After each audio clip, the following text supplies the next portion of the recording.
preciso de um milagre.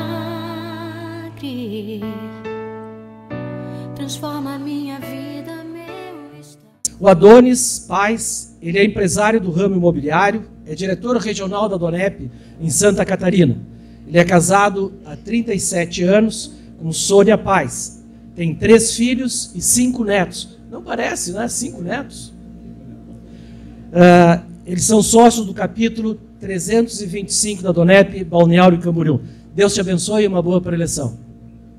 Obrigado, Zagon. Boa noite a todos e a todas. Que alegria estar num jantar tão lindo, com pessoas tão lindas.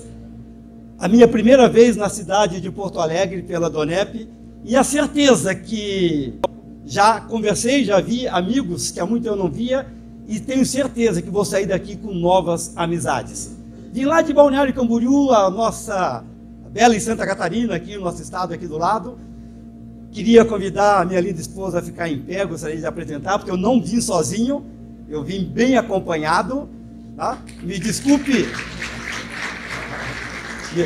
me perdoe as mulheres aqui presentes, mas para mim, a mulher mais linda aqui nessa noite. Se o casamento fosse um filme, a Sônia seria o efeito especial desse filme. Deus, quando quis criar algo bom, criou o homem. Quando quis criar algo melhor, criou a mulher. Quando quis criar algo com perfeição, criou a Sônia para mim. Nós temos que tomar cuidado com as brincadeiras, que outro dia encontrei um casal de amigos que há muito eu não via, e eles estavam com uma escadinha de filhos. 1, 2, 3, 4, 5. E eu caí na besteira de fazer uma brincadeira. Vocês não têm televisão em casa? Aquela esposa olhou para mim e disse: nós temos televisão em casa, só que acontece que o meu marido ainda é o meu melhor programa. Então, o meu marido ainda é o meu melhor programa. Mais do que as palavras que eu vou falar aqui esta noite, eu vou revelar cicatrizes que nós carregamos. A cicatriz é uma coisa interessante, né? Porque ela remete a algo que doeu, a algo que trouxe, digamos assim, dor, um ferimento. Mas a cicatriz é a certeza que toda dor, todo machucado, um dia ele pode sarar. Então, aqui nesse braço, eu sofri um acidente, eu tenho uma cicatriz bem grande aqui, que se eu não tivesse de paletó, eu poderia mostrar. Mas eu lembro que doeu muito na época, mas hoje eu posso bater, ficou só uma lembrança. E muitas vezes nós temos cicatrizes na alma, sentimentos, emoções, traumas que a gente vive, mas a certeza que tudo um dia vai ser curado. Eu sou o filho do meio de uma família de 3 filhos homens. Meus pais, muito cedo, conheceram-se e decidiram viver juntos, sem o consentimento do meu avô materno, homem esse, dado ao vício do álcool e de temperamento violento. Quando eu estava com 3 anos de idade, sogro e genro estavam no sítio do meu avô, ali muita bebida, muitas risadas, muitas brincadeiras, quando ali tomado pela embriaguez e por um motivo inventado, meu avô foi numa outra repartição da casa, voltou com uma espingarda na mão e de uma forma covarde e traiçoeira tirou a vida do meu pai. Meu pai, muito jovem, teve sua vida ceifada. Meu avô foi para a cadeia para pagar pelo crime o qual ele havia cometido, e nós, os órfãos, ficamos ao cuidado da avó. É interessante que na casa da minha avó era a avó, a bisavó, 4 tias e nós, os 3 órfãos. O Lolô com 1 aninho de idade, eu então com 3 anos, e o Alaouro mais velho com 5 anos de idade. E a situação na casa da minha avó não era muito simples não, porque quem levava alimento para aquela casa era meu avô, e agora ele estava na cadeia. E muitas vezes nós não tínhamos comida na mesa para comer. É interessante que na minha infância, eu acordava à noite, eu tinha aqueles sonhos, sabe aqueles sonhos com bife a cavalo, churrasco, bolo com chocolate. E eu levei algum tempo para entender que aquilo era fome. Também levei algum tempo para entender que eu tinha um nome, que eu tinha uma identidade, que eu ia ter um CPF. Porque naquela cidade ali, para os parentes e as pessoas próximas, nós éramos conhecidos como os coitadinhos dos filhos do falecido Alaor. Chegava na casa de uma tia, de um tio, de uma avó, olha só, os coitadinhos dos filhos do falecido Alaor. Esse era o nome do meu falecido pai. E para o restante da cidade, nós éramos conhecidos como os netos do Chico Diabo. Esse era o apelido do meu avô, porque além de tirar a vida do meu pai, ele já tinha tirado a vida de uma outra pessoa. A minha mãe, ela tinha mudado para um centro maior, dizendo que um dia ela voltaria para nos buscar. E toda a minha esperança era que minha mãe um dia voltasse. E sabe quando você percebe que você não é bem aceito no ambiente? Sabe quando você percebe que muitas vezes você está sendo um peso, está sendo um atrapalho naquele lugar? Eu lembro que as palavras que eu ouvia das minhas tias eram mais ou menos assim: você não vai dar nada na vida, você é um bastardo, você é um porco, você é um imbecil, você nasceu para ser burro, e burro tem orelha grande e a tua orelha vai crescer. Graças a Deus, não? Está bonitinho aqui? Não cresceu? Eu tinha uma outra tia que nos momentos de ira dela, ela dizia: por que você não nasceu morto? Palavras, elas têm psicologia de vida ou de morte. Ei, nós temos que cuidar aquilo que nós falamos. Se nós tivesse noção do peso das palavras, nós ficaríamos mais tempo em silêncio. Seja senhor da sua língua para não se tornar escravo das suas palavras. Muitas vezes, né, aquilo que nós falamos dentro da nossa casa, com nossos filhos, com o nosso cônjuge, muitas vezes, que tipo de mensagem nós estamos enviando? Né? Palavra de destruição, palavras que depreciam a pessoa, é como abrir um buraco e colocar a pessoa dentro. Eu costumo dizer hoje que das nossas bocas tem que sair manancial de vida. Nós temos que falar aquilo que engrandece, aquilo que traz bom proveito, aquilo que edifica a vida de quem vai ouvir. Porque muitas vezes as palavras, elas podem gerar vida ou gerar morte. Como nós temos que cuidar daquilo que nós falamos. Com 10 anos de idade, fui trabalhar numa olaria carregando carrinho de barro. Eu trabalhava na parte da manhã, o Alaor e o irmão mais velho à tarde. Recebíamos ali o nosso ordenado todos os sábados. A maior parte do dinheiro nós dávamos para a avó, para que tivesse comida na mesa. E o pouco que sobrava, nós íamos até uma venda. E ali nós comprávamos algumas bananas e 1 litro de leite. E fazíamos uma vitamina para nós tomarmos. Era o melhor dia da semana. O sábado era o dia da vitamina. Enchíamos ali os copos, chamava as tias, todo mundo compartilhava daquela vitamina. Muitas vezes realmente não tinha comida naquela casa. E o sábado era aquela alegria toda. Quem sabe eu pergunto aqui nessa noite, teve prato sujo na sua casa hoje? Se não teve hoje, teve durante essa semana? Ei, teve comida na sua casa? Eram mais de um prato? Eram alguns pratos? Parabéns, você tem uma família. Teve uma casa para limpar? Que bom! Você tem um lar, você tem um teto. Nascemos nu e hoje estamos vestidos. Como nós temos que ser gratos com aquilo que nós temos? Quem sabe não temos tudo que queremos, mas temos tudo que precisamos. E sermos pessoas agradecidas com aquilo que nós temos. Deixa estar que a minha mãe veio com a notícia que a história da nossa vida ia mudar. Ela veio dizendo que nós não íamos morar com ela, íamos morar com uma tia, mas ela estaria presente na nossa educação. E a minha mãe era a pessoa que eu tinha mais orgulho.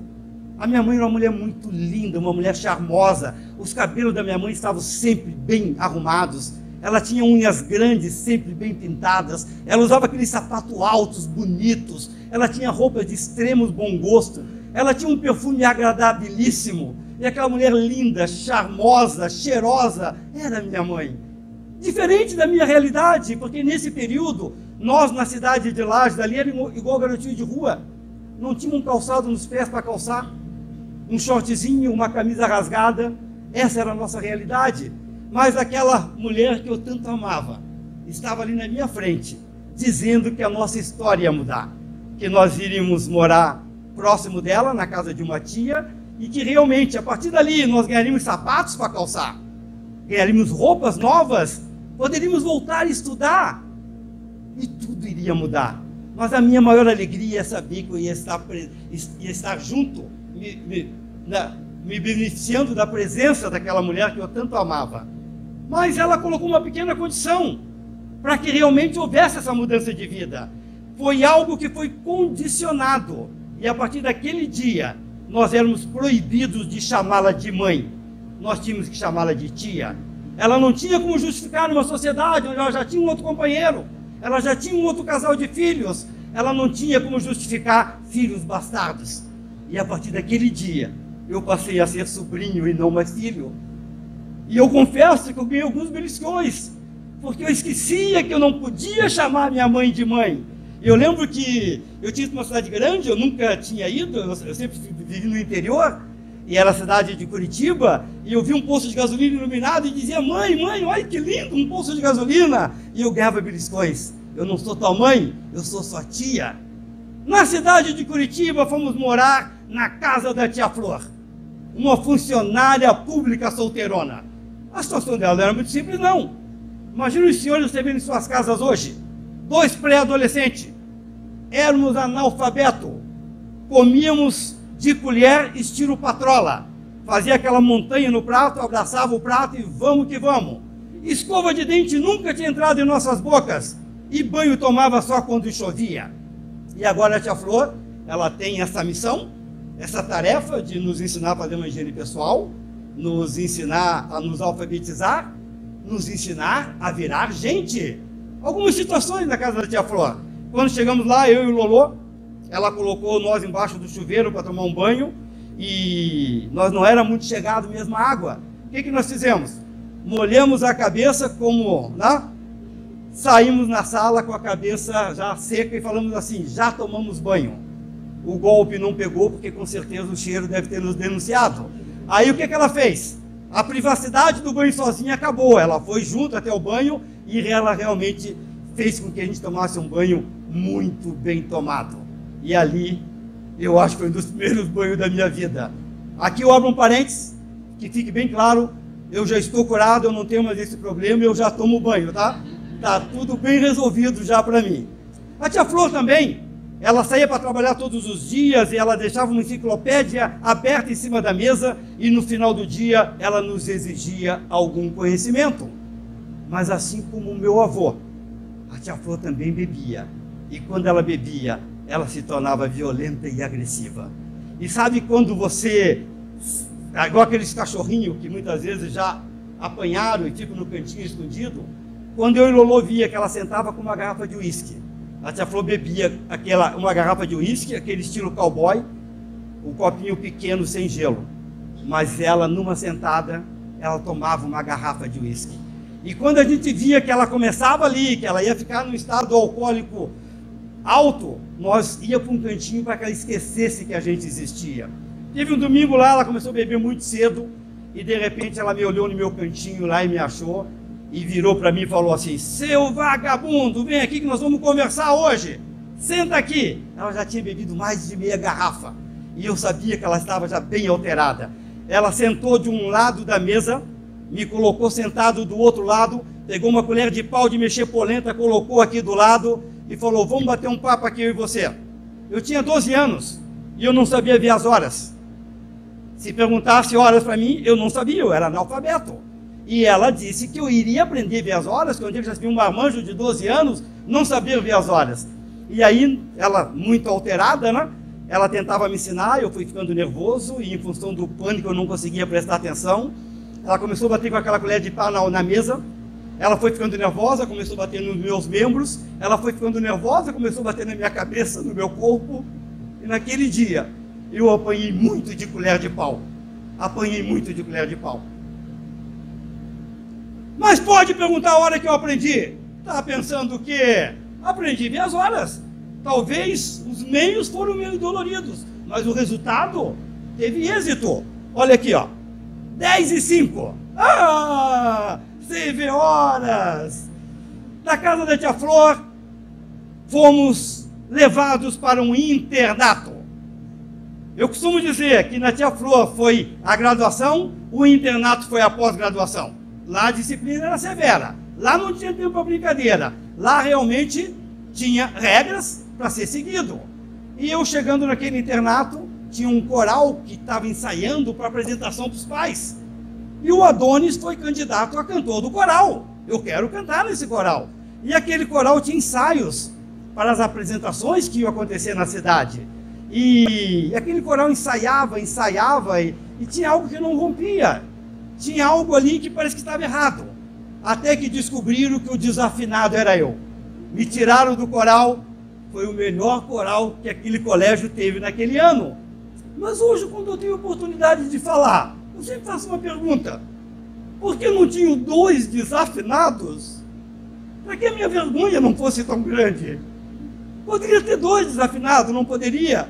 Não, mas o único desafinado era eu mesmo. 40 adolescentes dormimos todos no mesmo quarto, 40 caminhas uma do lado da outra, disciplina a ser cumprida. Numa determinada noite eu devo ter desrespeitado, o monitor veio até a minha cama, pediu para que eu pegasse o meu colchão e a minha roupinha de cama e o acompanhasse para servir de exemplo para os outros alunos. E naquela noite, sabe esses colégios internatos, que tem aquele corredor assim, grandão, gigante, que tem um cemitério atrás, né? Que é aqueles corredores muito grandes assim, meio antigo, escuro. Aquele monitor, ele colocou o meu colchão num daqueles corredores. E eu passei minha noite naquele corredor. Foi a noite mais tenebrosa da minha vida. Eu senti medo, eu me senti sozinho, eu tive pânico noturno, eu me senti desesperado naquela situação. E sem dúvida foi a noite mais difícil da minha vida. Já sou um jovem de 16 anos, já tenho alguns sonhos, já sou um pouco vaidoso, já penso em namorar, já penso, quem sabe, né, em ser alguém na vida, mas a minha realidade não me ajudava muito, porque as roupas que eu usava nessa época eram as roupas que minha mãe me dava do meu padrasto, um homem de 1,94 m de altura. Aqui, ó, vamos se esticar todo aqui. Imagine roupa de um homem de 1,94 m. Então eu usava camisa com 3, 4, 5 dobras. Aprendi uma técnica de usar calça grande. As mulheres aqui vão entender melhor. Usar calça grande. Você pega o botão, bota dentro da casa. Então passa o botão por dentro da casa, dá um nó e coloca a cinta por cima. A calça não vai cair. Então essa era a minha realidade. Camisas grandes, calça grande, muitas vezes um calçado para eu pôr nos pés, tinha que colocar ali algodão e jornal para ter a sensação de ter um calçado no pés. Já era um jovem que já tinha alguns complexos, já era assim uma pessoa assim já um pouco reagente em algumas coisas. Arrumei meu primeiro emprego de carteira assinada. Meu primeiro emprego de carteira assinada foi num canal de televisão, mas era na redação de um jornal. E qual que era a minha função? A minha atividade no meu primeiro emprego de carteira assinada era atender o telefone, passar recado para as pessoas, servir cafezinho na repartição. A pessoa gritava: boy, cafezinho! Eu corria lá com o cafezinho. Ah, tocou o telefone para o Humberto, eu corria lá, Humberto, telefone. E no final do dia recolher o lixo para que o caminhão levasse o lixo embora. Meu primeiro emprego, carteira assinada. Mas um pouco autodidata, comecei a observar o departamento técnico daquele canal de televisão e ali, muito rapidamente, aprendi profissões um tanto quanto melhores e mais qualificadas. Aprendi a profissão de operador de áudio, depois passei operação de sonoplasta, de sonoplasta virei cameraman, de cameraman eu fui editor de imagens, já tinha uma profissão um tanto quanto melhor. Estou com 17 anos, querendo um tanto quanto mais aventuras, mudei-me para o Rio de Janeiro. Chegando no Rio de Janeiro, aqui eu abro um parênteses, lá já estava o Lolô, meu irmãozinho mais novo. Quando nós saímos do internato, eu fui para a casa da minha avó e ele foi para a casa da minha mãe. E ele havia fugido de maus tratos do meu padrasto para com ele. E chegando no Rio, para minha tristeza e decepção, o Lolô estava viciado em drogas e vivia de prostituição. E quando eu cheguei naquela cidade, naquele contexto, o que ele tinha para me oferecer era aquilo que ele vivia. E naquele tempo lá, eu também me prostituí naquela cidade. Aqueles jovens todos com hábito noturno, droga, prostituição, a noite toda na rua, durante o dia se trancavam dentro de um apartamento, fechavam todas as janelas para que não entrasse claridade nenhuma, e ali ficava o dia todo usando drogas. Eu vejo que Deus já tinha um cuidado com a minha vida, porque eu nunca me enveredei para o lado da droga. Mas assim como o meu avô e a tia Flor, eu também já bebia. E quando bebia, me tornava uma pessoa intolerante e um pouco agressiva. Eu costumo dizer, né, hoje, que o beber socialmente, eu não tenho problema nenhum com a bebida. Eu bebo, na verdade, para distrair, para me alegrar. Mas quando você se pega pegando todos os dias, quando você perde o limite de ter o controle, de saber a hora de parar, é porque muitas vezes a bebida já conseguiu te dominar. E a gente não admite, porque eu era jovem e eu bebia todos os dias. E aquela coisa de ser assalariado, ganhar muito mal, eu muitas vezes não tinha dinheiro para comer, porque eu ia para as noitadas e bebida. E sabe aqueles estágios da pessoa que bebe? O bobão da turma, digamos, o intolerante, aquele que agride as pessoas porque bebeu um pouco demais e faz pedaço de gente para todo lado. Tudo isso eu passei. Aquelas piadas mais infames, mais sem graça, né? Ou o desmancha a rodinha. Quando você está chegando, as pessoas sabem que você é o bobão da turma e aquela rodinha se dissipa porque você chegou ali. Eu passei por isso tudo e era jovem ainda. E eu brinco hoje eu peso 79 quilos, 80 quilos. Eu cheguei a pesar 65 quilos nesse período. Eu fumava muito e bebia e não comia. Então, quando eu estava de frente, as pessoas pensavam que eu estava de lado. Quando eu estava de lado, elas pensavam que eu já tinha ido embora. De tão magro que eu era em relação à bebida. No Rio de Janeiro, fui trabalhar em canais de televisão. Vocês lembram que eu tinha uma profissão boa? Trabalhei na extinta TV Tupi. Os mais antigos aqui vão lembrar. O jovem pensa que isso é um ET. Trabalhei na TVS, hoje o SBT de televisão. E trabalhei na Rede Globo de televisão. E nesse período da minha vida, eu conheci o mundo com seus encantos, luxúrias e prazeres. Se eu fosse abrir aqui um leque daquele tempo, dos atores e atrizes da Rede Globo, que eu convivia com eles, que eu trabalhava com eles, e muitas vezes estava junto nas noitadas, eu acho que é bom eu não falar, porque com certeza não iria trazer nenhum benefício. Eu vejo hoje, sabe, Humberto, os grandes produtores da televisão brasileira, os grandes homens que estão à frente da televisão, são promíscuos, libertinos, homossexuais ou viciados em drogas. Eu não conheci um grande produtor de televisão que tivesse uma família, que tivesse esse conceito da sua prole em volta de uma mesa, que sentasse para fazer uma oração, ou que tivesse esse cuidado. Ou são libertinos, ou são homossexuais, ou são drogados, ou são viciados. E muitas vezes nós temos um altar dentro do nosso lar, né, que é a televisão, e abrimos espaço para que muito lixo entre na nossa mente, né? Porque, infelizmente, a nossa TV brasileira só tem lixo, não tem nada que a gente aproveite. Casei-me em 1985, minha linda esposa, agora eu tenho uma família para cuidar. O Rio de Janeiro é muito grande, eu mudei para um centro maior, e o Lolô, meu irmãozinho mais novo, viciado em droga, ele ficou órfão com 1 ano de idade. Ele ficou órfão de pai morto e órfão de mãe viva, porque a mãe rejeitou. A mãe não quis saber dos filhos. Então eu tinha muito cuidado com ele, eu me sentia um tanto quanto responsável por ele. E às vezes eu tinha que ir na delegacia porque ele estava preso, porque ele entrava em fria. Algumas vezes no hospital, porque ele tinha tomado quase uma overdose de droga, eu tinha que ir lá no hospital para socorrer. E eu sempre me senti responsável por ele. Eu era o único irmão, o parente mais próximo. Mas como eu casei e eu fui morar num bairro mais longe, no dia 5/5 de 1991, sabe essas datas que ficam bem marcadas? Era um domingo, um lindo dia de sol no Rio de Janeiro. Eu acordei, um pouco mais preguiçoso, porque domingo ninguém trabalha, e acordei sentindo o cheiro de carne de panela, que a minha esposa estava cozinhando.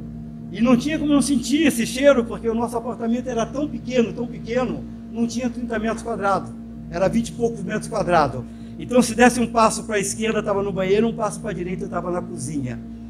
E quando nós casamos, nós éramos muito pobres, né, mano? Eu lembro que nós levamos alguns meses para ter geladeira, você lembra?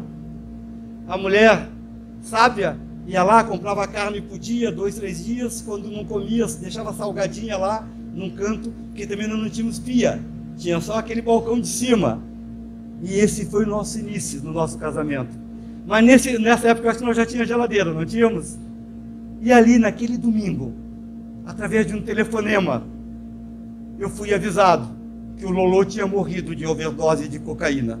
E eu tinha que ir até o necrotério para reconhecer o corpo, fazer todo aquele trâmite, né? Porque nós éramos aqui do sul, e aí tinha que fazer aquele translado, aquela situação toda. Eu confesso para vocês que eu já era uma pessoa muito difícil. complexo de inferioridade, complexo de rejeição, complexo de incapacidade. Ninguém dá aquilo que não recebe. E depois da morte do meu irmão, eu coloquei na conta da minha mãe a morte dele, situações que eu vivia, e gerou no meu coração um ódio muito grande pela minha mãe. Um ódio de ver uma mulher omissa que bota filhos no mundo para abandonar, e ela era casada com um sírio-libanês, um homem que tinha situação financeira boa. O meu padrasto, de 1,92 m, que eu vestia as roupas dele, era um homem que tinha uma situação financeira muito boa, e eu comecei a gerar no meu coração um sentimento de ódio muito grande pela minha mãe. E também, em função desse ódio, eu também determinei que eu queria vencer, eu queria ser alguém na vida, eu não queria mais passar por humilhação, eu não queria mais passar por privação, eu não queria mais passar, muitas vezes, viver de favor das pessoas. E gerou dentro de mim um desejo muito grande de ser alguém, de vencer, de poder realmente ser uma pessoa que fosse respeitada onde eu estivesse. Depois da morte do meu irmão, mudamos para Curitiba, não tinha por que mais ficar na cidade do Rio de Janeiro. E quando nós mudamos para Curitiba, em função dessa revolta que eu estava sentindo, de realmente querer uma mudança na nossa vida, nós começamos nossa primeira empresa. Eu lembro da dificuldade na época, era mais vontade de fazer dar certo, porque o recurso era muito pequeno. Se eu fosse entrar em detalhes aqui, eu vendi um carro, peguei um carro 3, 4 anos mais velho, e com essa diferença, nós começamos nossa primeira empresa. E ali nós trabalhávamos uma média de 16 horas por dia, de domingo a domingo. Eu não admitia mais fracassar. Eu queria resultados positivos. E ali nós trabalhávamos muito, muito rapidamente. 3 carros na garagem.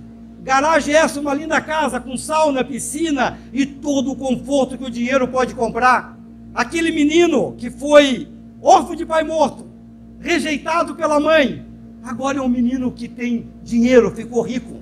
Uma rede de confeitaria na cidade de Curitiba, gerente de banco correndo atrás, comprando imóveis, apartamentos, terrenos, porque aquele menino se tornou um homem rico. E eu costumo dizer que nesse período da minha vida, exatamente nesse período, foi que eu conheci Deus. Mas foi o Deus dinheiro. E o dinheiro passou a ser o meu dono. E eu fazia qualquer coisa para ter dinheiro. Se preciso fosse fazer escada das pessoas, eu fazia. Porque o importante era ter. E eu queria cada vez mais. A minha vida eu virei uma máquina de querer ganhar dinheiro, de querer ter as coisas. Me tornei um avarento, um mão de vaca, um pão duro. Onde muitas vezes a minha esposa, para comprar coisas básicas para ela tinha que comprar escondido porque eu não admitia que gastasse, porque o importante era ter dinheiro. E como eu falei, muito rapidamente estava com uma conta bancária extremamente saudável. Dinheiro era a coisa mais fácil para mim. Todas as empresas 100% saudáveis, 6 empresas, todas produzindo a 30, 60, 100 por 1. Mas eu era uma pessoa que... eu era tão miserável, mas tão miserável, que tudo que eu tinha era dinheiro. Eu não tinha o amor da minha esposa nessa época. Eu não tinha o respeito dos meus filhos. Eu não tinha amizades verdadeiras. Tudo que eu tinha era dinheiro. De tão miserável que eu havia me tornado. Hoje, quando eu tenho a oportunidade de falar, eu costumo dizer, a coisa mais importante na nossa vida não é nosso carrão na garagem, não é nossa empresa, não é o dinheiro que nós adquirimos, não é os bens que a vida nos deu, não é muitas vezes as joias que nós damos para nossas esposas, não é a vida próspera de uma pessoa rica. Ei, a coisa mais importante são as pessoas que estão em nossas voltas. A coisa mais importante são nossos familiares, a nossa esposa, são nossos filhos. Eu tive uma época da minha vida, para vocês terem uma ideia, que apagou da minha mente um tempo meu com os filhos, quando meus filhos eram criança. Sabe aquela coisa básica da vida, de você levar um filho na cama para dormir, e quem sabe fazer uma oração por ele? Você ir numa escola do filho, para ver um boletim, para ver se ele estava indo bem na escola. Isso apagou da minha mente. Sabe por quê? Eu estava muito preocupado correndo atrás das coisas, em querer vencer e ter dinheiro. Deus nos deu as coisas para nós usarmos e as pessoas para nós amarmos. Quantas vezes nós nos pegamos amando as coisas e usando as pessoas? Quantas vezes? uma realidade que a gente vive, e a vida ela é tão curta, é uma coisa tão ligeira, que o tempo vai passando, e tem alguns tipos de reparos que são muito difíceis de a gente conseguir fazer, tá? Em função desse desequilíbrio. Com esse desequilíbrio, com essa forma desequilibrada de viver, e querendo, né, viver só atrás de resultados, tive uma depressão profunda e síndrome de pânico. Agora virei uma múmia paralítica. Quero compartilhar com vocês duas situações dessa síndrome de pânico. A primeira, eu tinha reações do meu corpo de uma pessoa que vai morrer. Eu tinha taquicardia, eu tinha sensação de desmaio, eu tinha umas veias que saltavam na cabeça, e eu tinha uma voz que dizia que eu não tinha nascido para ser feliz, que eu tive uma infância pobre, você hoje é um homem rico, mas tu vai morrer. E aquela voz me perseguia. Sabe aquela voz assim que parece que quer te perturbar, dizendo que você vai morrer, que você não nasceu para ser feliz? Eu tinha a nítida impressão que ali num momento instantâneo ia ter um aneurisma na cabeça, eu ia ter um ataque cardíaco, eu ia morrer de uma forma instantânea. E eu acreditava nisso tudo. Comecei a me tratar com um neurologista, fiz aqueles planos de saúde, né, bem completo. Depois, no final, tive que começar a me tratar com um psiquiatra, em função, né, dessa síndrome, desse medo da morte, essa situação que me apavorava. E é interessante que a síndrome de pânico é algo que acomete mais as mulheres, é difícil dar em homem. Geralmente as mulheres aqui entendem o que eu estou dizendo, mas na verdade eu estava mesmo numa situação bem difícil. A segunda crise que eu tive, eu comecei a ter mania de perseguição. As pessoas querem me matar, sabem quem eu sou, estão me cuidando. Quando eu ia nas empresas, né, a pessoa estava ali, né, imagine, confeitarias, sempre ambiente, né, onde está cheio de pessoas. A pessoa me olhava e eu dizia, aquele é o sequestrador, ele sabe quem eu sou, ele já estava cuidando de mim, ele vai me sequestrar, ele vai fazer uma maldade comigo, vai tirar minha vida. E realmente eu também acreditava nisso tudo. Em função dessas duas síndromes, comecei já a me tratar com um psiquiatra e comecei a me anular no meu papel de marido, no meu papel de empresário, e queria ficar mais dentro de casa. Não queria mais estar à frente das nossas empresas, agi de uma forma extremamente covarde, porque eu coloquei toda a responsabilidade de tudo nos ombros da minha esposa, e eu me anulei.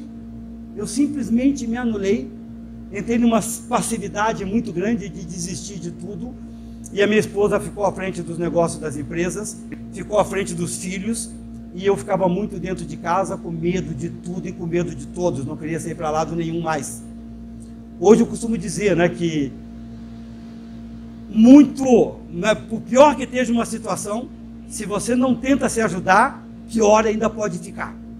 Muitas vezes, uma situação que já está ruim, ela pode piorar. E por eu estar dentro de casa, com a mente vazia, sem estar ocupado com o meu papel de homem, de empresários, e com a minha mente vazia dentro de casa, comecei a buscar a internet. E ali na internet, me viciei em pornografia. Virei um pornógrafo. Minha esposa na rua trabalhando, eu dentro de casa, 1 hora, 2, 3, 4, 5, 6 horas na frente do computador, vendo pornografia. Comecei a me sentir um lixo humano. Comecei a acreditar que aquela voz que dizia que eu não tinha nascido para ser feliz, que realmente tinha razão, que poderia realmente a minha vida, chegava até a pensar já em atentar contra a minha própria vida, em função desses buracos todos que eu havia entrado. Hoje, quando eu tenho a oportunidade de falar, vocês sabiam que o mal do século é a pornografia? Você sabia que nós homens, mais de 80% de homens vê pornografia? Uma coisa sutil, na verdade, tá? Vou dar uma apimentada no relacionamento, vou dar uma olhada aqui como não quer nada. A pornografia vicia mais que cocaína e heroína. A pornografia é um sexo doentio que vai cauterizando a tua mente. E muitas vezes é um caminho muito difícil de voltar. De todos os buracos que eu caí, o mais difícil foi a pornografia.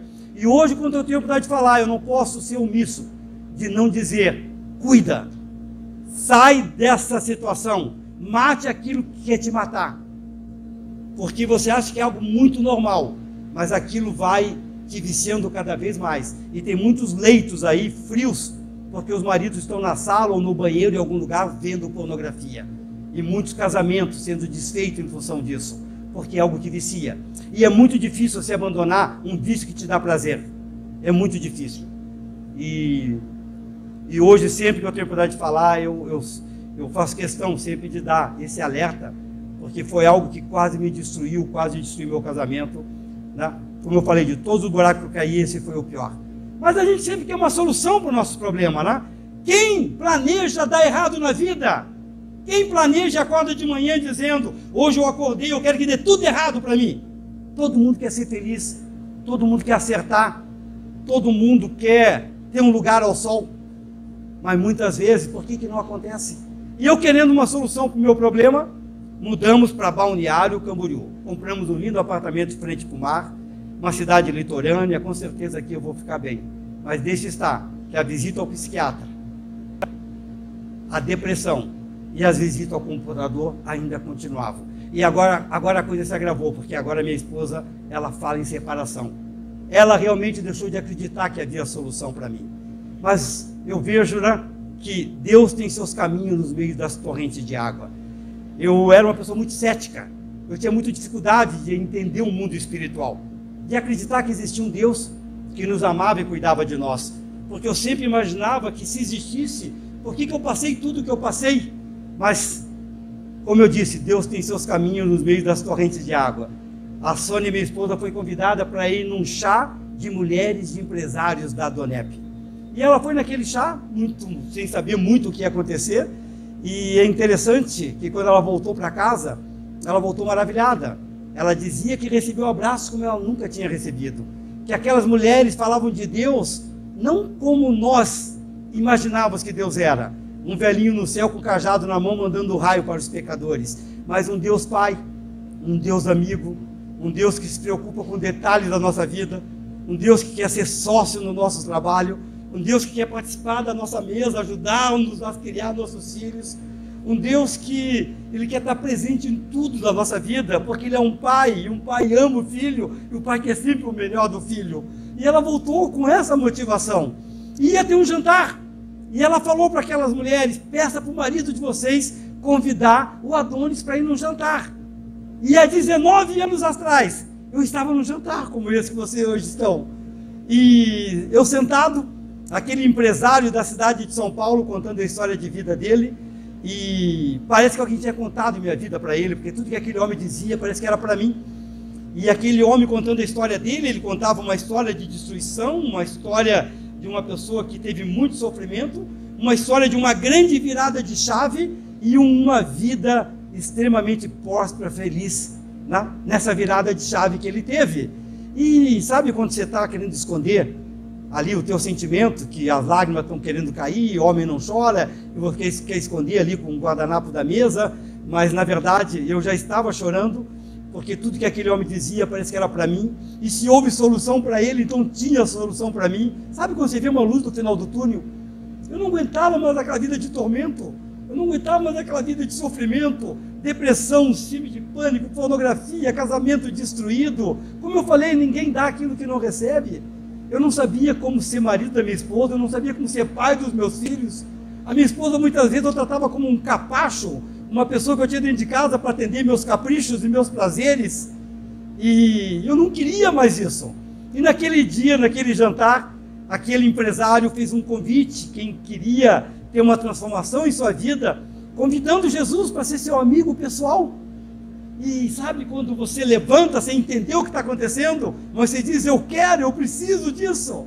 Eu quero isso na minha vida, eu preciso disso na minha vida. E é interessante, né? Que naquela noite realmente eu fiz o melhor negócio de toda a minha vida, chamando Jesus para ser meu melhor amigo. E ali eu fui aceito para aquele pessoal da Donep. Na Donep eu fui acolhido, e na Donep eu conheci o manual do fabricante, que nós chamamos carinhosamente que é a Bíblia Sagrada. E eu me apaixonei pelo manual do fabricante. Eu virei um estudioso do manual do fabricante, o maior manual de comportamento humano que existe. E ali eu descobri que tinha tantas verdades, tinha tantos reparos que eu tinha que fazer na minha vida. E um deles era perdoar minha mãe. Era perdoar minha mãe, porque tudo, a motivação de eu querer ser alguém na vida era para poder poder mostrar para ela que eu havia vencido, mesmo ela tendo me rejeitado. E agora o Manuel dos Fabricantes dizia que o perdão, ele na verdade não é um sentimento, é um ato de escolha, é uma decisão, é quase que um mandamento. E você nunca vai sentir de perdoar alguém. Você imaginou você acordar um dia de manhã, você pegar uma pessoa que te causou muito dano, uma pessoa que agiu com injustiça contigo, uma pessoa que te feriu de uma forma desleal, você vai acordar de manhã e vai dizer assim, meu Deus, eu acordei hoje com uma vontade de perdoar aquela pessoa. Ai, hoje eu acordei com desejo de procurar ele, perdoar ele, inclusive dar um abraço. Isso nunca vai acontecer, porque você tem que decidir perdoar. Você decide, você faz a escolha de perdoar, e o sentimento depois vai ser trabalhado. E aí eu entendi, porque o Manuel Fabricante deixou bem claro isso. A gente conhece muito bem a oração do Pai Nosso, né? Perdoai os vossos devedores, assim como perdoamos aquele que tem nos ofendidos. Mas a continuação lá no Manual do Fabricante, essa ninguém quer ler, que a continuação diz o seguinte: porque se você não perdoar aqueles que te ofenderam, tampouco o vosso Pai Celestial vos perdoará. Olha só, se eu não perdoo, também não sou perdoado. Se eu quero, né, o perdão de Deus, eu tenho que perdoar aqueles que me ofenderam. E aí, Deus preparou um encontro com a minha mãe, foi algo muito lindo na minha vida. Eu confesso que eu não tinha vontade de pedir perdão para ela, porque o sentimento, né, quando você tem aquele sentimento, né, de mágoa, de ressentimento, é algo assim que vai te corroendo mesmo, né? Mas eu entendi que eu tinha que perdoar. Aí quando Deus preparou esse momento, eu na verdade eu não pedi perdão, eu não perdoei, eu pedi perdão para ela. Eu pedi perdão por muitas vezes não ter estado presente junto com ela em momentos que ela precisou. Pedi perdão se eu deixei de ser um bom filho. Pedi perdão por eu não ter entendido que ela teve um marido assassinado pelo próprio pai. E quem sabe ela fez uma confusão de sentimentos em função de tudo que ela viveu. E ali foi um momento muito lindo que eu tive com minha mãe, realmente a gente se perdoou, e a partir dali eu tive momentos muito bons com ela, muito bons com ela. Mas eu entendi que eu tinha mais pessoas para pedir perdão, eu tinha mais pessoas para perdoar. Eu entendi no Manual do Fabricante que eu podia mudar muitas coisas na minha vida, e tudo aquilo que eu tinha vivido até aquele momento não serviu de nada. Então eu passei por uma desconstrução, eu me reinventei e fui construído novamente. Deus trabalhou meu caráter, Deus trabalhou o sentimento de aprender a amar as pessoas. Eu fui mudado assim de uma forma extraordinária através do amor de Deus. Eu costumo dizer que eu jamais sairia da minha cidade para falar sobre religião, mas falar de Jesus Cristo que transforma a vida de uma pessoa, falar desse amor de Deus que é um amor tão incondicional, que não existe nada de errado que a gente possa fazer, vai fazer com que Ele nos ame menos. Sabia disso? Nada, nada, a coisa mais errada que você já fez na tua vida não vai fazer Deus te amar menos, porque nós somos filhos, Ele quer nós próximo dEle. E ali eu comecei a fazer um grande desacerto na minha vida, comecei a buscar pessoas, né, pedir perdão, perdoar, tratar meu caráter em tantas áreas, né, deixar de ter amor ao dinheiro, entender que o dinheiro ele é muito bom para nos servir, não para nós sermos escravos dele. Mas eu tinha um dever de casa a fazer e eu tinha uma mulher para reconquistar. Sabe quando você conhece uma pessoa e não tem sentimentos envolvidos? Muitas vezes você conheceu ali, troca uns olhares, já dá um frisson ali e, né, existe uma facilidade para que role um sentimento.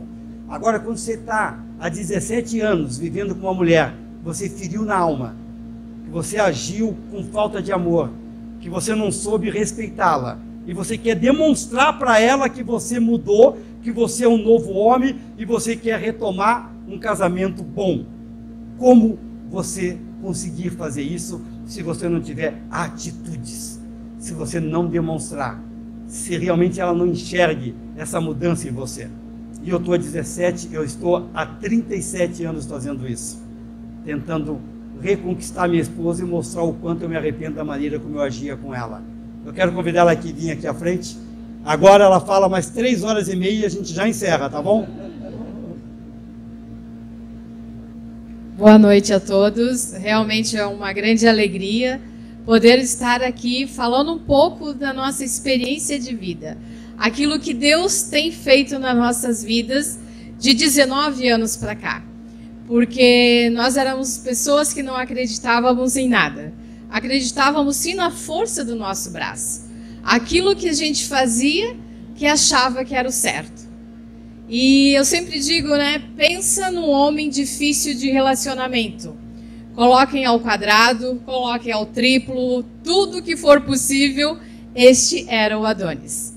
Um homem de muito difícil relacionamento. Eu sempre dizia assim que eu queria casar com um homem igual ao meu pai. Porque meu pai sempre foi a minha referência de homem.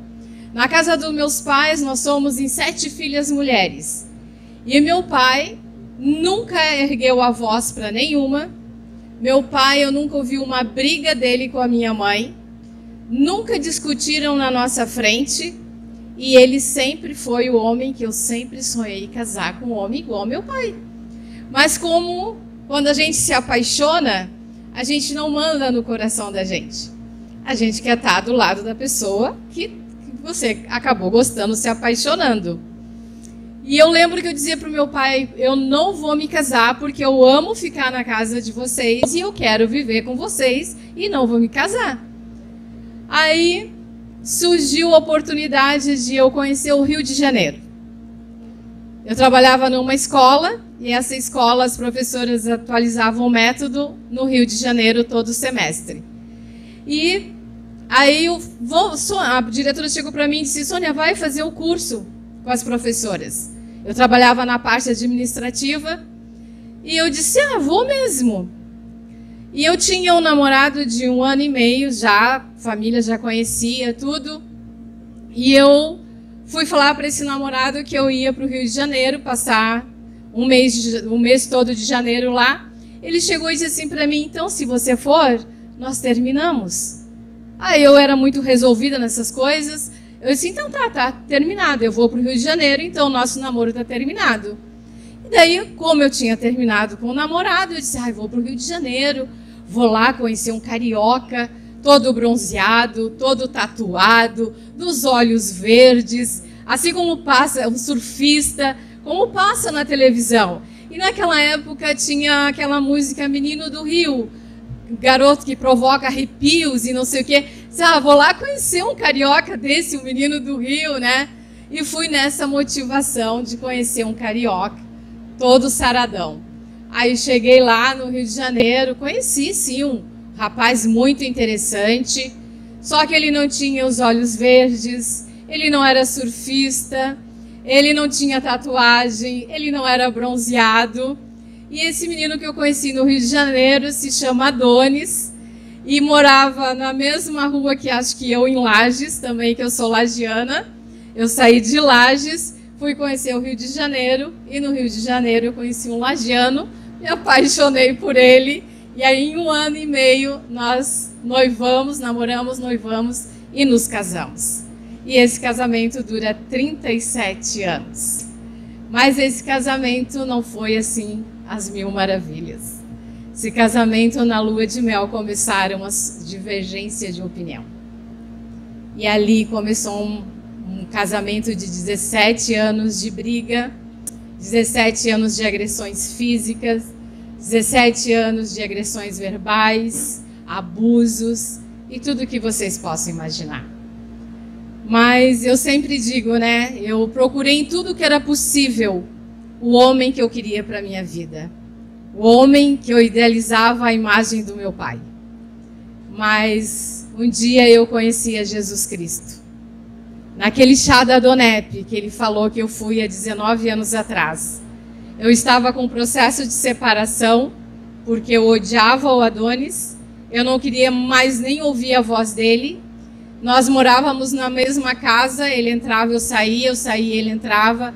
Já não dormíamos no mesmo quarto e eu queria a separação. E ele não queria dar a separação porque ele queria ficar com todos os bens.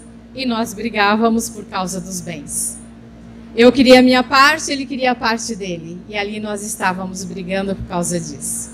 E aquele dia, naquele chá da Donep, eu consegui, através de um testemunho de uma empresária da cidade de Jaraguá, eu consegui ver uma luzinha no final do túnel.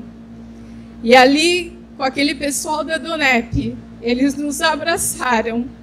E através do manual do fabricante, eles nos mostraram que o nosso casamento poderia mudar. Ali eles começaram a mostrar para nós alguns princípios que nós poderíamos aplicar no nosso casamento, na nossa família, e tudo poderia melhorar. Eu era muito descrente, eu não acreditava que o Adonis pudesse mudar. Eu não acreditava que algo poderia fazer com que ele mudasse. Mas ali eu comecei, junto dele, a aplicar aqueles princípios na nossa vida. E a partir dali, a nossa vida começou a ter um novo sentido. Deus começou a escrever uma nova história na nossa vida. Dura 19 anos. O Adonis, ele falou aqui que nossa vida é movida através de atitudes, né? E eu nunca esqueço uma atitude que o Adonis teve. Nós tivemos uma briga muito feia, já estávamos com aquele pessoal da Donep, e nós brigamos muito feio, gritamos, nos agredimos, falamos tudo que não devia, um não escutava o outro, e quando terminamos ali com as brigas, eu saí na sacada do nosso apartamento, o nosso filho de 11 anos estava aos prantos, chorando, e chegou para mim e disse: mãe, eu não aguento mais isso. Eu não aguento mais isso. E naquela hora, eu disse para ele: filho, a mãe vai tomar uma atitude. Liguei para o presidente da Donep e disse: não precisa mais vocês virem na minha casa, nós vamos nos separar mesmo, e eu não quero mais saber do Adonis. Eu vou voltar para Curitiba, nós já morávamos em Balneário, e não quero mais saber dele. E ele perguntou para mim: onde está o Adonis? Eu respondi para ele: não sei, porque ele não atende telefone, ele não atende ninguém. E fui trabalhar. Aí estou lá na panificadora trabalhando, aí panificadora lotada, final do dia, o Adonis chega na frente da panificadora com uma florzinha na mão. Eu olhei para ele e pensei: o que esse homem quer agora? Aí ele não tomou atento, entrou no meio de todos os clientes nossos, chegou na minha frente e disse assim para mim: Sônia, eu quero te pedir perdão por todas as mágoas, todo o ódio, toda a tristeza que eu causei no teu coração, e quero que você me ajude a ser o homem que você tanto sonha. Quero ser o homem que você tanto tem pedido e não consegue. Eu sempre digo que naquele dia eu tinha duas alternativas. Ou eu pegava aquela flor e quebrava na cabeça dele, como eu fiz algumas vezes, ou eu perdoava ele e nós continuávamos a nossa trajetória. Ali eu abracei ele, pedi perdão também, porque eu não era nenhuma santinha, não tinha sabedoria nenhuma. E ali nós começamos realmente uma batalha no nosso casamento. Curso de casais, curso de pais, todo tipo de testemunho que tinha, nós estávamos, e ali Deus foi acrescentando. E hoje nós vivemos um grande milagre de Deus na nossa casa. Com os nossos filhos, eu e o Adonis, hoje os nossos filhos estão todos casados, somos avós, estamos curtindo os nossos netos e estamos vivendo os melhores momentos da nossa vida. Hoje nós somos companheiros, rimos das gafes um do outro, viajamos muito juntos e estamos aproveitando dessa oportunidade que Deus tem feito na nossa vida. E se não fosse aquele chá, aquele dia, hoje nós não estaríamos aqui contando a nossa história. Deus, Ele conhece o íntimo do coração de cada um de vocês que está aqui. Não é só o meu, não é só do pessoal do capítulo aqui, só do Adonis, mas Ele conhece o íntimo do coração de cada um. E esse milagre que Ele tem feito nas nossas vidas, Ele não quer fazer só no nós. Nós não somos os preferidinhos de Deus. Ele quer fazer na vida de qualquer um de vocês. Eu não sei como que você entrou aqui hoje. Há 19 anos atrás, eu entrei com a minha vida destruída, achando que não tinha solução para o meu problema, era só separação. E lá eu encontrei algo novo para a minha vida. Então acredite, Deus tem um milagre certo, na hora certa, para cada um de vocês que está aqui. Basta você acreditar. Obrigada.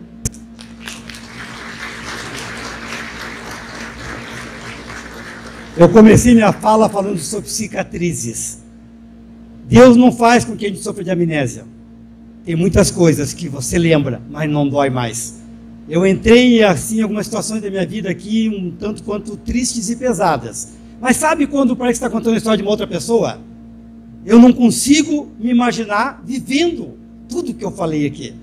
Porque Deus transformou minha vida. Deus mudou a minha forma de agir, de pensar, de tratar as pessoas.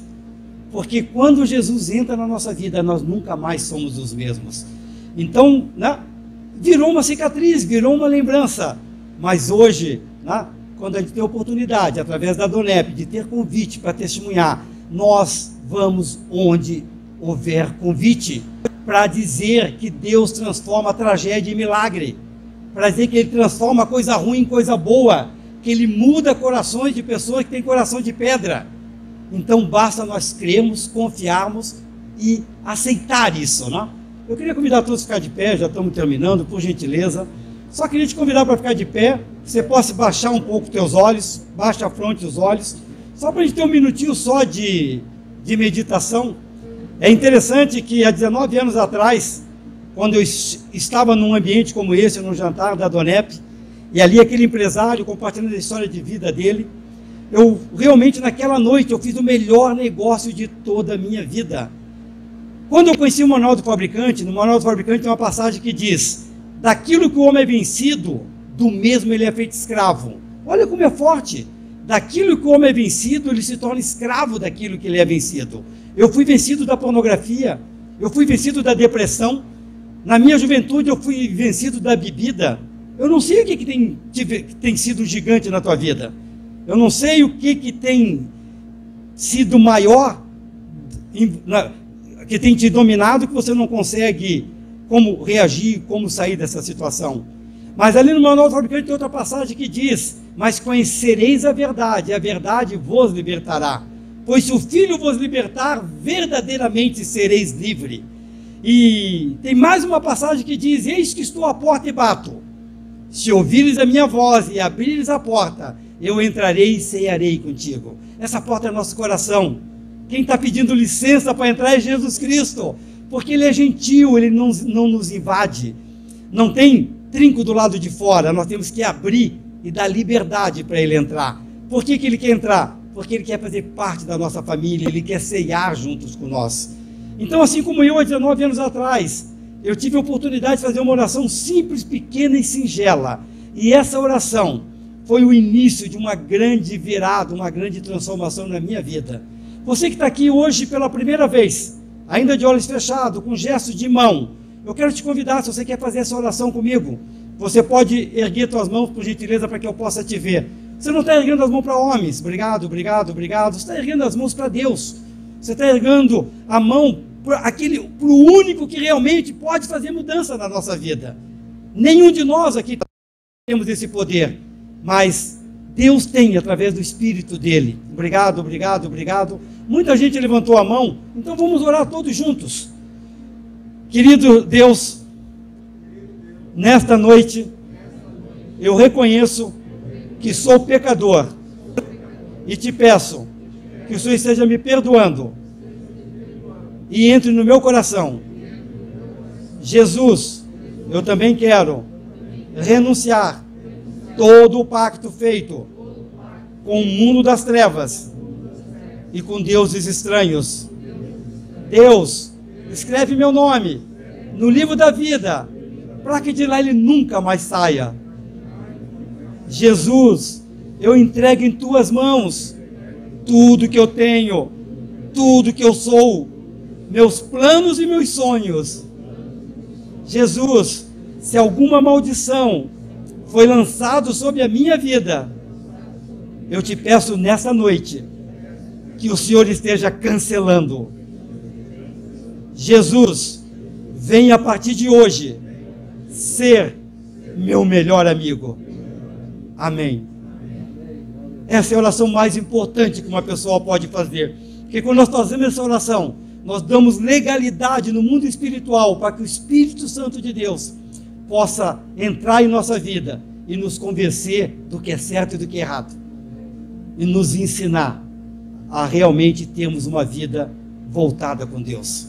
Quem fez essa oração pela primeira vez? Quero ver, quero te conhecer. Sei que bastante gente fez. Olha só, tem presente do capítulo lá. Eu e minha esposa queremos te dar um abraço, por gentileza. Não me prive de ganhar abraço, porque eu sou muito carente de abraços. E vem aqui à frente, todos vocês que fizeram essa oração, para ganhar um presente do capítulo, por favor. Pode vir, pessoal, não tenha vergonha não. Várias pessoas levantaram a mão, não perca essa oportunidade. É a coisa da atitude que nós conversamos, né?